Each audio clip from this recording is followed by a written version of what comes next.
कहते हैं कि स्त्रियों को पूजा पाठ अधिक नहीं करना चाहिए। जब उनसे पूछा गया कि स्त्रियों से अधिक पूजा पाठ नहीं करना चाहिए तो क्यों नहीं करना चाहिए, तो उनका उत्तर ये था कि स्त्रियों को अधिक पूजा पाठ करने से ठीक नहीं होता है। मैंने फिर से पूछा कि क्या ठीक नहीं होता है, तो फिर बोलते हैं कि वो अच्छा नहीं रहता घर के लिए, बहुत अच्छी अनुकूलता नहीं रहती है घर में, इसलिए महिलाओं को ज्यादा पूजा पाठ नहीं करना चाहिए। मैंने फिर उनसे पूछा कि क्या अनुकूलता नहीं रहती, इसके अलावा और क्या प्रॉब्लम रहती, क्यों नहीं करना चाहिए, कोई ठोस जवाब तो हमें दीजिए।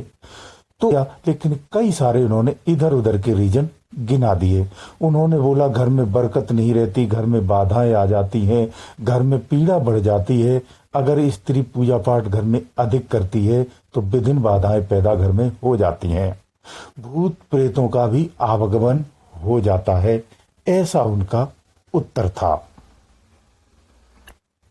देखिए, ऐसा है, जब कोई सामान्य व्यक्ति किसी बात को कहता है तो वो बात इतनी प्रभावी नहीं होती है, लोग उसे ज्यादा गहराई से नहीं लेते हैं। लेकिन कोई बड़ा विद्वान या कोई बड़ा प्रतिष्ठित व्यक्ति अगर उसी बात को कहता है तो लोग उसे फिर गहराई से लेते हैं। ऐसे ही मैंने एक बहुत बड़े विद्वान को कहते हुए यही सुना है कि स्त्रियों को अधिक पूजा पाठ नहीं करना चाहिए। उन्होंने ऐसा कहा है। उनकी सभा में लाखों की भीड़ होती है, हजारों में नहीं। ऐसे लोग जब इस वक्तव्य को कहते हैं और शास्त्रों का प्रमाण देकर के उन्होंने कहा कि नहीं करना चाहिए, लेकिन मैं इन चीजों से आगे की बात करता हूं। देखिए, ऐसा है, धारणा और विचार या संस्कृति कह लूं, धर्म और धारणा, इस तरह से इसे समझिए, ये उचित शब्द है। धर्म और धारणा ये मानव सभ्यता के साथ चलती हैं, ये समय के साथ बदलती रहती हैं। जिस धर्म को आदिकाल से आज तक खत्म नहीं हुआ है, जिस धर्म का जिक्र आज भी किया जाता है, वो धर्म इसलिए बना हुआ है क्योंकि प्रकृति पे मानव जात बनी हुई है। जब ये मानव जात ही खत्म हो जाएगी तो ये धर्म को चलाने वाला कौन होगा? इसलिए धर्म और धारणाएं समय के साथ परिवर्तित होती हैं, लेकिन ध्यान रहे, परमात्मा की सत्ता कभी नहीं बदलती, परमात्मा के नियम कभी नहीं बदलते, परमात्मा का विज्ञान कभी नहीं बदलता। जैसा था वैसा है और आगे भी वैसा ही रहेगा। सृष्टियां अलग अलग उत्पन्न होती, उन सृष्टियों में अलग अलग संस्कृति आती है, नई पैदा होती है, पुरानी मर जाती है। ये प्रचलन चलता आया है, चल रहा है, आगे भी चलता रहेगा। पुराने इतिहास में जब आदिकाल के खंगोलते हैं, वहां तक की सभ्यता में जब देखा जाता है तो ये पता चलता है कि मानव उस अवस्था में नंगा रहता था और मांस मदिरा का ही सेवन करता था। मांस मदिरा का सेवन मानव उस समय भी करता था, मानव जात आज भी बनी है। समय के साथ परिवर्तन हो गया है, अब वो नंगा नहीं रहता है, सभी लोग मांस नहीं खाते हैं। ये मानव ने अपने आप को बदला है, समय के साथ परिवर्तन हुआ है, लेकिन परमात्मा की सत्ता उस समय जैसी थी वही सत्ता आज भी बनी है। उसका जो विज्ञान और उसके जो नियम थे वो उस समय थे, वही नियम आज भी वैसे के वैसे ही बने हुए हैं। उसमें कुछ भी परिवर्तित नहीं हुआ है और ना ही होने वाला है। समय के साथ स्थिति और परिस्थिति के अनुसार हमारी सारी चीजें बदलती चली जाती हैं, यानी परिस्थितियां भी बदल जाती हैं। पूर्व काल में नग्न अवस्था में मनुष्य रहता था, आज नग्न अवस्था में नहीं रहता है। पूर्व काल में मनुष्य जंगल में ही रहता था, लेकिन वर्तमान में मनुष्य ने विकास कर लिया है, अब जंगल में उसे नहीं रहना होता है। आदिकाल में मनुष्य के पास बौद्धिक क्षमता इतनी नहीं होती थी जितनी अभी है, यानी उसने अपना विकास किया हुआ है। तो आज के परिवेश में अगर मानव को यह कहा जाए कि जैसे आदिकाल में आप नग्न अवस्था में रहते थे, क्या आज वो उस नग्न अवस्था में रहने के लिए तैयार होगा? शायद आप किसी से बोलेंगे तो बहुत झगड़ा हो जाएगा, वो कभी स्वीकार नहीं करेगा। यानी समय बदल गया है, समय का परिवर्तन हो गया है। तो वर्तमान में मैं आज भी पुरानी परिपाटी की अगर बात करता हूं तो ये बात कहीं भी उचित नहीं लगती है। ऐसे ही स्त्रियों की मान्यताओं की बात होती है। पुराने काल में स्त्रियां घर में कार्य करती थी, उनके पास कोई भी कार्य क्षेत्र नहीं होता था। पुरुष ही केवल कार्य करता था और कमा करके रोजगार में जाता था, पैसे रुपए घर खर्च के लिए लाता था। स्त्रियां घर में ही केवल स्थापित रहती थीं। उस अवस्था में एकल परिवार नहीं होता था। उस व्यवस्था में कई सारे लोग सामूहिक रूप से ही रहा करते थे। आज के परिवर्तन तो ये है कि एक मियाँ बीबी और बच्चे सेल्फ रहते हैं, परिवार के साथ भी नहीं रहते हैं। सगे दो भाई इकट्ठे नहीं रह सकते, यहाँ तक कि माँ बाप को भी लोग अलग कर देते हैं, अकेला ही रहना पसंद करते हैं। पहले के काल में ऐसा नहीं था। अभी भी उस संस्कृति को जानना है तो आप ग्रामीण क्षेत्रों में जाएंगे तो ये संस्कृति आज भी देखने को मिलती है। वहां लोग अभी भी सामूहिक रूप से रहना पसंद करते हैं। तो काल में जब सामूहिक रूप से लोग रहते थे तो स्त्रियों को भोजन बनाना पड़ता था, क्योंकि कई सारे लोगों को भोजन बनाना होता था। उस अवस्था में अगर स्त्री पूजा पाठ में लंबा समय बिता देती है तो अन्य लोगों की व्यवस्था नहीं हो पाती थी, खाना समय से नहीं बन सकता था, घर के अन्य सारे काम समय से नहीं हो पाते थे। इसलिए स्त्रियों को छोटी पूजा करने के लिए कहा जाता था कि अधिक पूजा पाठ ना करें, क्योंकि घर के सारे काम बिगड़ने वाले हैं अगर आप पूजा में ही लगे रहेंगे। दूसरी एक धारणा यह भी थी कि उस समय ज्ञान की अवस्था ऐसी नहीं थी जैसी ज्ञान की अवस्था अभी लोगों की है। तो लोगों की गलत धारणाएं भी हुआ करती थी। कुछ समाज में ऐसे लोग होते थे जो अंधविश्वास को ही बहुत बल देते थे और संसार को भ्रमित करते रहते थे, तमाम नियम कानून बना बना के। उस समय अंधविश्वास अधिक था, तो इसलिए स्त्रियों को ऐसा बोला जाता था कि स्त्रियों को पूजा पाठ नहीं करना चाहिए, उनके लिए अच्छा नहीं होता है, पुरुषों को ही करना चाहिए, ये अधिकार केवल पुरुषों को ही होता है। एक काल तक तो ऐसा भी रहा है कि केवल और केवल धार्मिक ग्रंथों पर पुरुषों का ही अधिकार था, स्त्रियों का कदापि नहीं रहा है। समय बदला है, सब कुछ बदल गया है, विकास हो गया है, उन कुरीतियों से मनुष्य बाहर निकल चुका है। वर्तमान में उन चीजों को अगर हम बोलते हैं तो ये बिल्कुल न्यायोचित नहीं है, अच्छा नहीं है। पूजा पाठ स्त्रियों पर प्रतिबंध कभी नहीं था, आदिकाल में भी नहीं था, आज भी नहीं है। पुराना इतिहास देख करके देख लीजिए, किसी देवता की भी अगर आप मूर्ति उठा करके देखेंगे तो उनके संग देव शक्ति बराबर में अवश्य बैठी होती है। इससे ही प्रमाण होता है कि हमारी पुरानी संस्कृति में स्त्री को हमेशा सम्मान दिया गया है, सम्मान से ही देखा गया है और बराबर का ही स्थान दिया गया है। इसी पद्धति के अनुसार अगर आप देखेंगे तो कई सारे ऐसे देवता हैं जिनकी उनकी पत्नी का प्रथम नाम लिया जाता है, फिर उनके पति का नाम, यानी देवता का नाम बाद में आता है, पहले देव शक्ति का ही नाम पुकारा जाता है। इस तरह से उनका नाम उच्चारण मंत्रों में भी बने हुए हैं। यानी स्त्री का बहुत ऊंचा दर्जा हमारी संस्कृति में रहा है, आज भी है। आदिकाल की संस्कृति को आप इस तरह से भी देख सकते हैं। वर्तमान में आप देख सकते हैं कि स्त्री को सत्य के रूप में ही जाना जाता है और वही उसे सम्मान भी प्राप्त है। ऐसा देवता जो अपनी भार्या को अपने बराबर, अपने ही मंच पर बराबर में बैठाता है, अपने बगल में बैठाता है, यथोचित सम्मान देता है, श्रेष्ठ मानता है, उस देवता की अगर कोई स्त्री पूजा करती है तो आप कल्पना करिए उसकी पूजा से समाज में कैसे बाधा उत्पन्न हो सकती है और वो देवता किसी स्त्री की पूजा से कैसे नाराज हो सकता है। ये सब बातों को आपको अपने विवेक से समझना चाहिए, जानना चाहिए, परखना चाहिए, तभी आप इसकी वास्तविक तह तक पहुंच सकते हैं।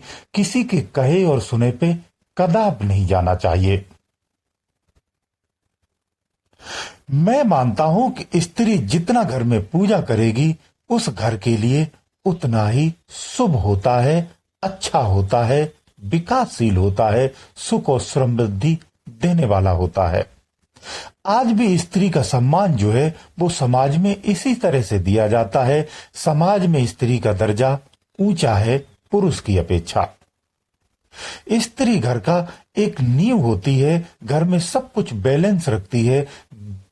घर में स्त्री एक सम्मान की दृष्टि से ही देखा जाता है।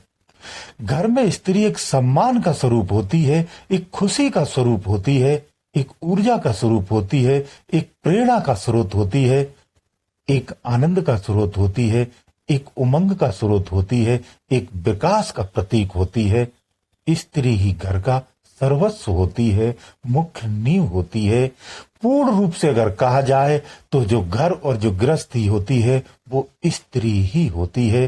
बगैर स्त्री का कोई भी घर भूत बगला ही लगता है, घर घर नहीं हो सकता है। वो घर कदापि अच्छा नहीं हो सकता है। उस घर में रौनक नहीं होती है जिस घर में स्त्री का वास नहीं होता है। स्त्री हमारे यहाँ संस्कृति में लक्ष्मी का स्वरूप कहा गया है, देवी का स्वरूप कहा गया है, शक्ति का स्वरूप कहा गया है, परम पावन कही गई है, तेजस्विनी कही गई है, परम धैर्यशाली कही गई है। ऐसी स्त्री अगर पूजा करने से घर में बाधा कैसे हो सकती है, घर में विघ्न कैसे आ सकती है। ऐसी स्त्री का धार्मिक होना परम आवश्यक होता है। जिस परिवार में स्त्री, आपको और बता दूं, जिस परिवार में स्त्री अगर धार्मिक है, संस्कारी है, या पाठ का धार्मिक अनुष्ठान करने वाली है, निश्चित कर लेना उस घर में सुख और समृद्धि दोनों वास करती हैं। उस घर में आने वाली संतानें, पीढ़ी, वो सब संस्कारी और सभ्य होती हैं। ऐसी जीवन में अपने विकास करती हैं, कुमार्ग पर नहीं जाते हैं, सतमार्ग पर ही रहते हैं, स्वयं को भी सुखी रखते हैं और इस संसार को भी सुखी रखते हैं। उनके संपर्क में रहने वाले जो लोग होते हैं वो भी उनसे संतुष्ट रहते हैं। जो स्त्री घर में डेली पूजा पाठ करती है और आध्यात्मिक है, भजन करती है, उस घर की दरिद्रता भी दूर हो जाती है। उस घर में देवताओं का हमेशा वास रहता है। हमारे पुराणों और संस्कृतियों में, हमारे वेदों में भी ये शब्द लिखे हुए हैं कि यत्र नार्यस्त पूजते रमनते तत्र देवता। तो नारी जहां निवास करती है वहां देवताओं का वास होता है, ऐसा हमारे शास्त्रों में लिखा हुआ है, विदित है। तो ऐसी नारी जहां रहती हो, जिसके रहने मात्र से देवताओं का निवास हो, वो नारी जब उन देवताओं को पूजेगी या भजन करती है, वो नारी जब साधनाएं करती है, तो उस घर में बाधा कैसे हो सकती है, हानिकारक कैसे हो सकती है। ये मिथ्या बात है, गलत बात है, ऐसा नहीं होता है। नारी से ही संपन्नता आती है। नारी घर में अगर पढ़ी लिखी है, संपन्न है, अगर विवेकी है, चतुर है, समझदार है, उस घर में कभी भी कुछ भी गड़बड़ हो ही नहीं सकता है। सब कुछ बैलेंस में रहता है।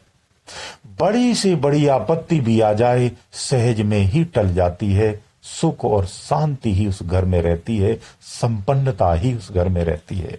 इसलिए घर में स्त्री का शिक्षित होना परम आवश्यक होता है, आध्यात्मिक होना परम आवश्यक होता है, ज्ञानवान होना परम आवश्यक होता है। स्त्री जब ज्ञानवान होगी तो घर के हर सदस्य ज्ञानवान होगा, हर सदस्य खुश होगा, संतुष्ट होगा। घर में हर किसी के साथ खुशी और संपन्नता जुड़ी हुई होगी। संपन्न स्त्री आपके घर को इस तरह से उज्जवल कर देती है कि आपके पीढ़ियों की पीढ़ियां सुधार देती है। स्त्री अपने दो परिवारों को उसके पास अधिक जिम्मेदारी होती है। वो दो परिवारों को सुधार कर देती है, दो परिवारों का नाम रोशन कर देती है। स्त्री का शिक्षित होना, ज्ञान होना इसलिए परम आवश्यक होता है। वो दो दो पिताओं का नाम रोशन करती है, दो दो माताओं का सर ऊंचा कर देती है। इसलिए दो परिवारों का कल्याण करने वाली स्त्री ही होती है। उसके पास इतना बड़ा दायित्व होता है।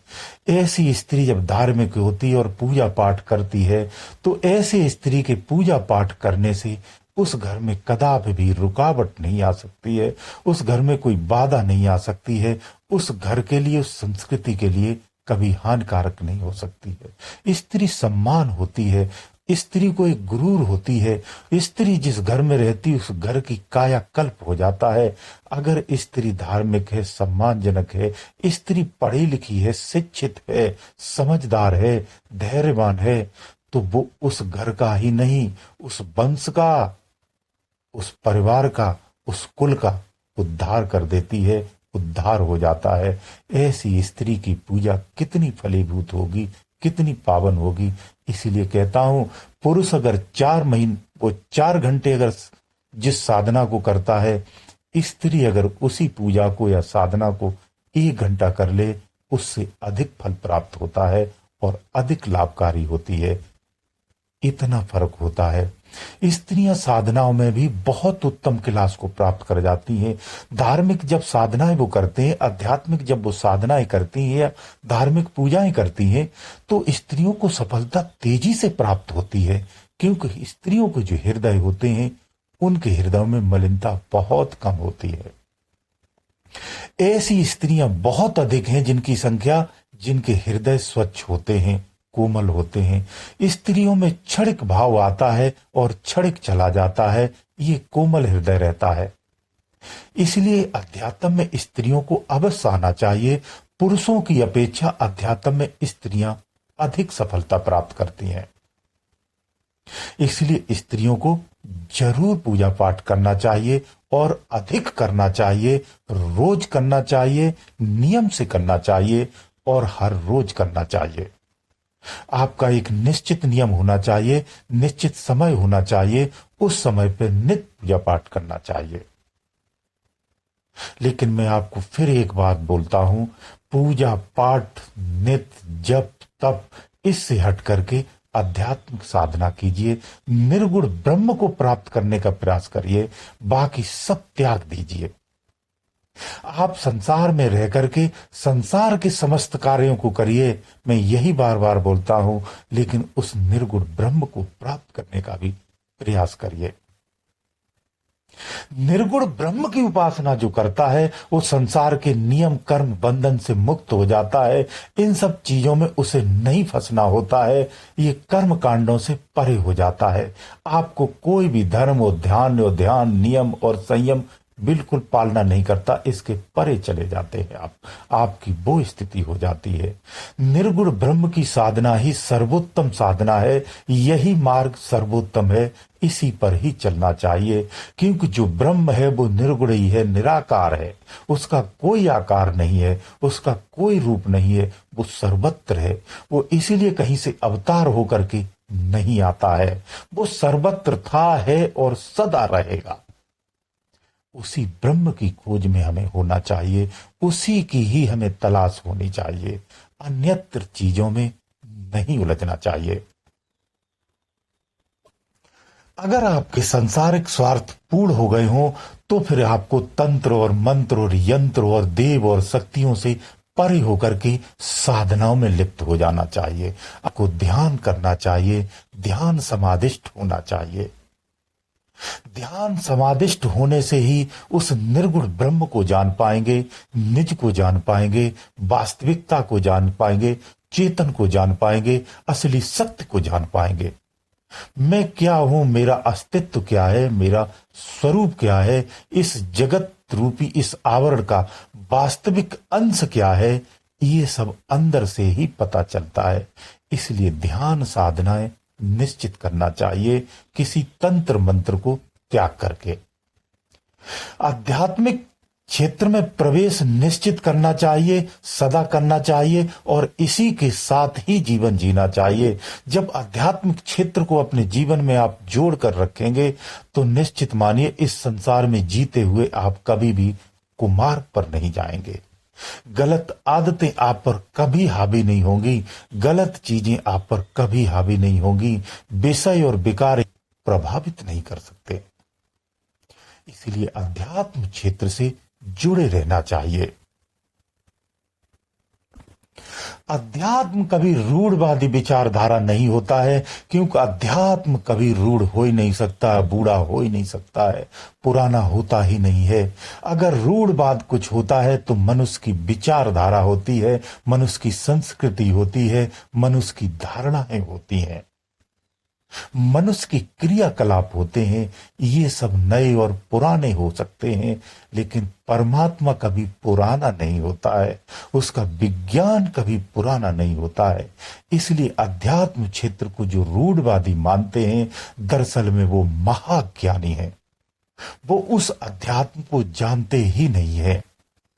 अध्यात्म ही तो है जिस वजह से वो जीवित है और इस संसार में जीवित होकर के कार्य कर रहा है, सक्षम है सोचने के लिए, विचारने के लिए, कार्य करने के लिए। वो यथा स्थिति को नहीं जान पाता है, यथार्थ को नहीं पहचानता है, जबकि उसी यथार्थ का ही वो कठपुतली बना हुआ है। परमात्मा जैसा था वो ऐसा है और ऐसा ही रहेगा। वो न तो नया होता है, न तो वो पुराना होता है। वो विज्ञान पहले भी था, आज भी है, आगे भी रहेगा। जो वर्तमान, भूत और भविष्य ये समय की स्थितियां हैं, परमात्मा की स्थितियां नहीं है। हमने समय को नापने के लिए, भूत, भविष्य और वर्तमान ये आकलन करने के लिए, ये मैपिंग करने के लिए ये स्थिति बनाई है। परमात्मा तो एक रस है, ना वहां भूत है, ना वहां भविष्य है, ना वहां वर्तमान है। वहां अगर कहा जाए तो सिर्फ वर्तमान ही है और कुछ भी नहीं है। परमात्मा एक अनुभूति का विषय है, जपने का, रटने का, देखने का, सोचने का, पूजने का विषय नहीं है। क्योंकि उसकी आकृति नहीं, आप कहां उसे पूजने जाएंगे? उसे प्राप्त करना है, उसे पूजना नहीं है। पूजने से तात्पर्य ये होता है स्वयं को उससे भिन्न रखना होता है। ये भी परमात्मा से दूर करने का ही भाव होता है। समर्पण भाव सबसे अच्छा होता है, जो स्वयं को नष्ट कर देता है, मैं हट जाता है, तू ही तू रह जाता है। यही होता है लय अवस्था। उस परमात्मा को पाने के लिए समर्पण भाव होना चाहिए और कुछ भी नहीं चाहिए। जो समर्पण भाव में आ जाता है उसका ही संसार त्याग देता है, वो संसार छूट जाता है समस्त प्रकार से। इसीलिए पुरुष की अपेक्षा स्त्रियों पे जिम्मेदारी अधिक होती है, तो स्त्रियों को धार्मिक होना परम आवश्यक होता है। अगर जिस घर की स्त्री धार्मिक होगी, निश्चित मानिए उस घर के समस्त सदस्य धार्मिक हो जाएंगे। जो नहीं है वो भी हो जाएंगे, क्योंकि माँ का ही जो भाव होता है या जो स्त्री का जो भाव होता है वो सबको प्रभावित करता है। वो ही घर की सबसे जिम्मेदार व्यक्ति होता है, पर्सन होता है। उसे ही सारी जिम्मेदारी निर्वहन करती होनी है, उसी से सभी जुड़े हुए होते हैं। इसीलिए उसे धार्मिक होना, ज्ञानवान होना, शिक्षित होना बहुत आवश्यक है। इसलिए स्त्री को साधनाएं जरूर करना चाहिए, ध्यान जरूर करना चाहिए। गुरुदेव दयालु।